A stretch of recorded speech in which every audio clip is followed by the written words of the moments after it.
edit siya, ano na yung pakiramdam? Whoever wants to answer. Jody. It feels, parang different. It's like you're watching, a film or a series na hindi ikaw yung nag-play na actor.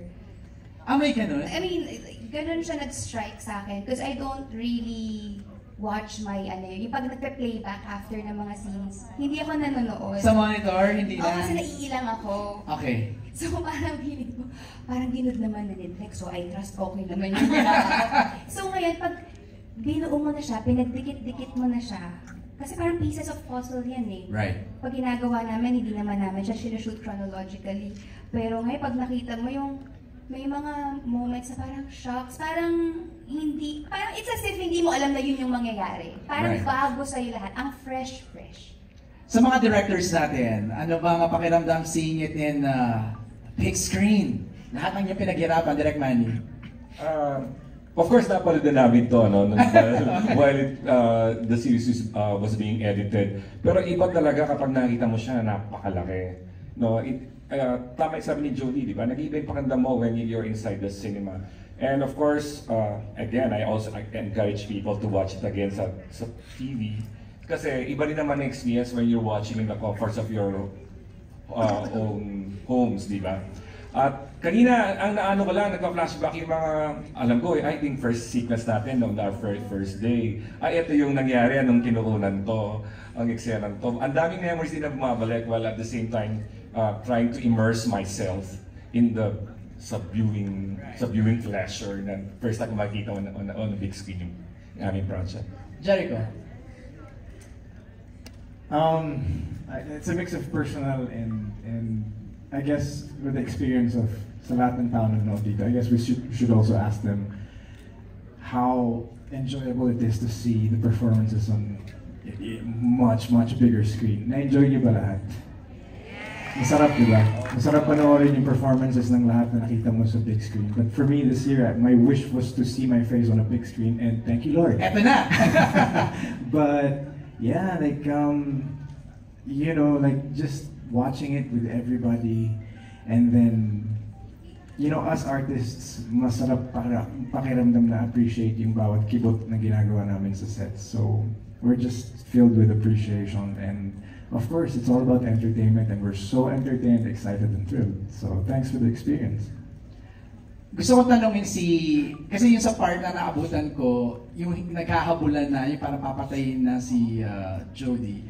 Anong reaction niyo, Janine? Tapos sinobas din si Inay Maria na pag yung bawat labas ninyo nakikisigaw, naririnig niyo yung sigawan at hiyawan ng mga audience. Janine. Sobrang saya. Tsaka same as Ate Jody na parang nakakalimutan mo din na ikaw yun, in a way. Na parang immersed ka sobra sa kwento, tapos sobrang action, tapos parang ako din napapatili eh. Pasensya na sa mga nasa likod ko, Miss Kylie. Pero sobrang exciting kasi to see it all parang in its final form. Right. Tapos na marinig na yung katabi mo na excite or parang ganun. Sobrang exciting. Tsaka ako nainis talaga ako kay Tyrone kasi nakita ko yung mga pinagagawa niya habang nandun si Iris sa bahay. Saan ba ito? Hindi ko na alam nararamdaman ko. Ang saya. Go ahead. Eko, you wanna say something? Hindi na, okay lang. Sometimes I have to stop myself. Nay, ikaw, Nay Maria. Yung taghiyawan sila sa'yo kanina. Sabi ko, ayan. Wala naman. Wala ka. Okay, hinahon. Ang mga puso natin. Nakakatuwa kasi totoo yung sinabi ni Jody kanina. Kasi pag nag-shoot kami, nakakonsentrate lang kasi kami doon sa ginagawa namin. Hindi namin alam yung ano mangyayari. Anong dating? Kasi hindi naman kami mahilig panood ng tawag doon? Playback, yung preview. Hindi kami nanonood. Na yung one line mo lang eh. Iandar mo na. Yun lang. Di ba? Yeah, actually. That one line alone kind of moved the whole cinema.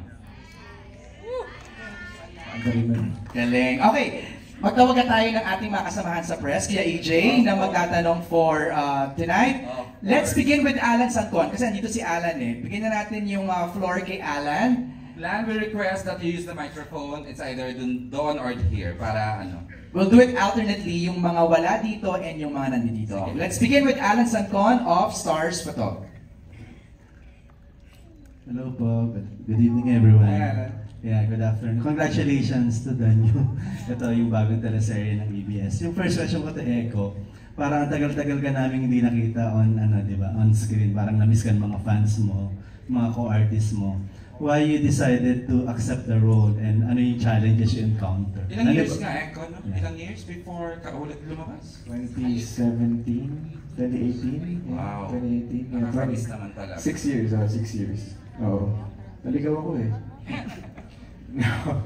First of all, I want to thank all the people I work with dito sa show and sa Dreamscape for pitching, for actually offering me the role of Tyrone and Arthur, because I had no expectations and I was really blown away. I might as well have, sana nagkaroon na expectation, because watching the final product was just amazing. So I want to thank my directors for, just having the vision talaga, and we all shared the same thing. It's nice to be in working with a group who share the same energy and same share vision, and that's what I got. So ang feeling ng pagbalik mo ganon, and then ABS, like buhay ulit yung relationship namin. It never died naman, but coming back to ABS felt like coming back to home. And then having our friends here watch it, and then it's such a great show. I'm not kidding. I'm so proud of it. I feel like I made the best decision this year. Yes. So thank you very much. It's the best time to just one word na lang para madaldal ako eh. I don't want to turn my back on my artist again, and this is it, full embrace. Yeah. And this is the best thing to share it with. Saka once an actor, always an actor. Di mo naman makamis yun, Jericho. Thank you. It's always there. Thank you. Thank you, Echo. Thank you, Alan. Congratulations. Welcome back. Thank you so Yung much. second question. I want to ask you, Alan, how do you feel that I'm back? No, I'm just kidding. Maliw ka, Jericho. Back Boy, to that's a you. serious question, di ba? Parang na-miss 6 Hindi, why not? Sige nga, Alan. Ikaw nga, ano pakiramdaman mo? Siyempre, na-miss ng mga fans mo yung acting. Ikaw ang tinatanong, hindi yung fan. Ako personally, na-miss namin talaga yung Echo. Wow. Thank you, Alan. Love you, thank And you you. still remember us, di ba, nung dumadaan siya kanina doon sa Red red carpet. carpet, talagang binati niya kami yung mga familiar faces. OG. Ganun naman si Jericho lagi. Yeah, that's my strategy talaga, because I always forget names. Thank you. Yeah, thank you, Echo. Congratulations. Second question ko for Jody. Grabe, Jody, no?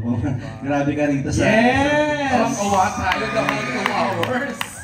Alam namin hindi ka tumatanggap ng role ng parang yung same, di ba? Same ang inuulit. Talagang bago ka tumanggap, talagang tinikita mong bago to. Yan, parang bago talaga na nakita namin Jody dito. Action, di ba? Parang tinalo mo si Tomb Raider dito. And yung mga fight scenes mo, di ba? Hindi, tanong namin, how was it? Kumbaga, how was it? Paano ka nag-prepare dun sa character mo? And paano ka nag-training? And ano yung mga na-encounter mo during the times na nasaktan ka ba? Ano yung mga challenges you encounter during the shoot? When it was first offered to me, I think yung isa sa mga bagay na nagpa-yes sa akin sa project is it's new. It's something that I haven't done before. And ako kasi parang I always welcome challenges, and parang I feel na parang when I begin to doubt myself whether if I could do or I could do it or not, parang the more na nagigigil ako na hindi, kailangan ko siyang gawin. So yun yung una. And then the next is, how do I prepare?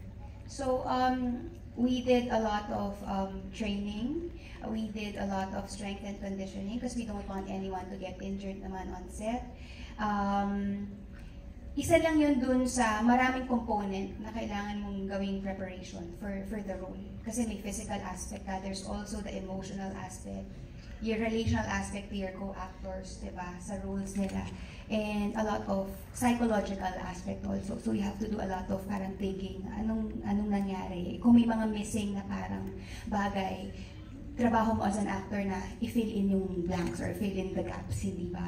And a lot of talking and meeting and collaboration with everyone. From our creative team, to our directors, even to my co-actors na we discuss our scenes, paano natin gusto to gawin. So mahaba siyang proseso. So part yun ng preparation before mo gawin yung, let's say, yung scene. Kung meron mga nasaktan, ay oo. Ito na yata yung parang nagkapasa-pasa na ako dito left and right. Parang every time na uuwi ako sa bahay, parang may bago akong baon. Baong pasa. Ganon. Pero it's all part of the job.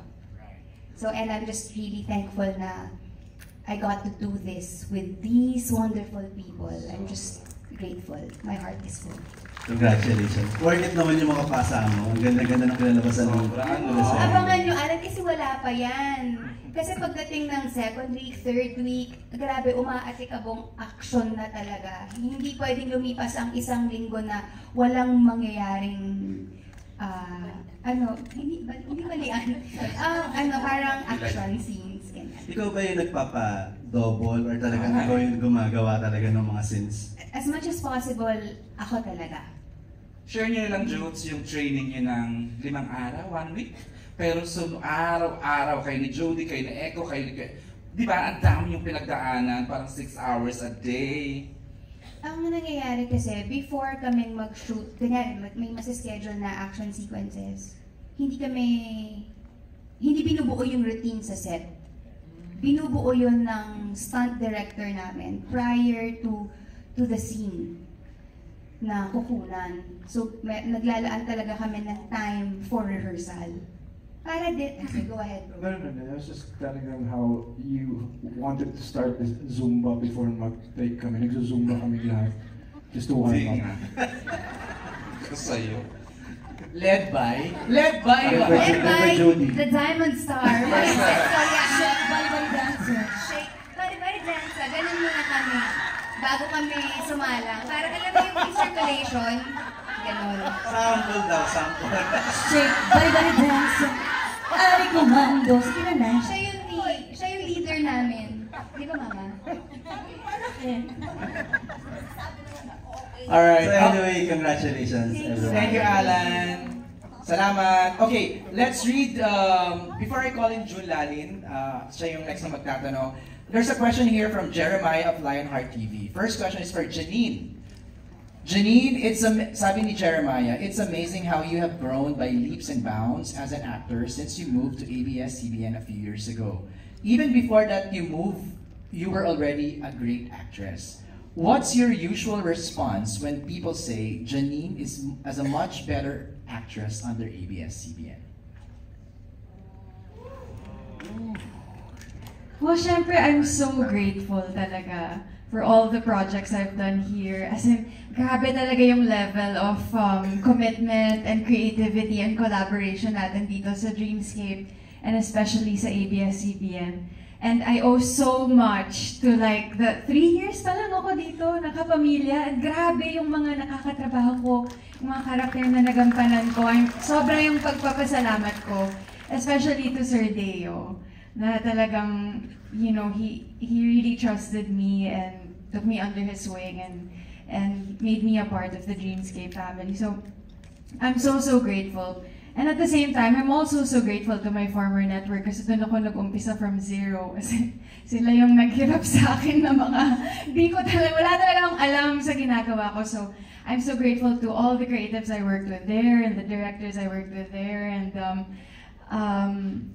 every experience, every project na nadaanan ko since nag-umpisa ako has contributed to who I am today. At patuloy akong natututo sa mga nakakatrabaho ko. At sa inyo din, sa mga fans, dahil yung mga komento nyo, yung mga reaction nyo, yun din talagang nag-inspire sa amin na talagang pagbutihan pa sa trabaho. Yung JFP, di ba, in fairness to Janine, even before she moved to ABS-CBN, she is already a recipient of 2 Best Actress Award-winning. awards. Yeah. Korean Best Actress and Eddie's Best Actress. Correct. Saka siyang mata-mata acting.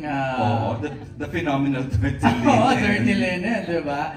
Alright, June, your turn. Si June.